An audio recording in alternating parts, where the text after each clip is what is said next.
Hi, I'm Todd Wente, and this is the Daily 180. 180 seconds of motivation and inspiration intended to help you take action and improve your life. This is episode 165 of the Daily 180, and if I were titling it, I would call this The Lessons from the Superball. You know, when I was a kid, superballs were cheap, they were easy to find, they were everywhere. Just about every grocery store, gas station, or little convenience store would have like a gumball machine, a little penny candy machine. And if you had a quarter and you were willing to part with that quarter, you could get a superball. You just slip it into the slot, you turn the handle, the little dial, and out would come a small little plastic bubble, and then when you open that bubble, you could pull out a superball. It was probably about the size of your thumb.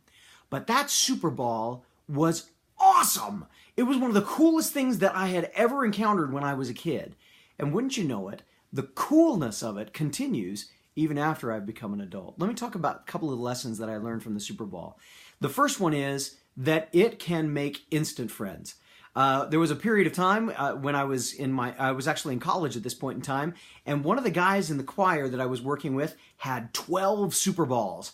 When I walked into the door for the choir that day, he threw all 12 of them at me, and they bounced in all kinds of different directions. I tried to avoid them, and when one of them hit me, he said, "Tag, you have to take one, and now let's see how many other people we can get." It was one of the funnest games that we ever played for about 5 minutes until the instructor walked in, and then wouldn't you know it, when we threw all of the superballs, there were 12 of us at that point, we all threw them on the same spot, and not a one of them hit the choir director. He stopped, he looked at us, he said, "Interesting," and walked on. We knew at that moment that was done. But we had made some really great friends, and we had a wonderful experience.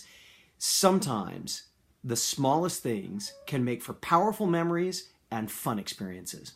The second lesson that I learned from the Superball, and this is where we'll end on this one today because we're kind of running out of time, is the idea of how far it bounces. Most balls, when you throw them, they bounce back a little bit. With some balls, you throw them, they don't bounce back at all. But with a super ball, you throw that thing, and as hard as you throw it, it seems to take twice as much distance back as you were at when you originally threw it.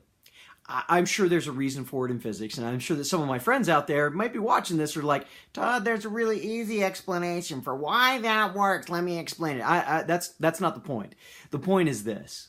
When you throw a super ball, you know it's going to bounce far, and it's going to bounce an incredibly crazy kind of situation sometimes. The smallest little pebble or nick in the surface that you throw it at can change its direction, but it still bounces far and wide. Resilience is the greatest lesson, one of the greatest lessons I learned from the Superball.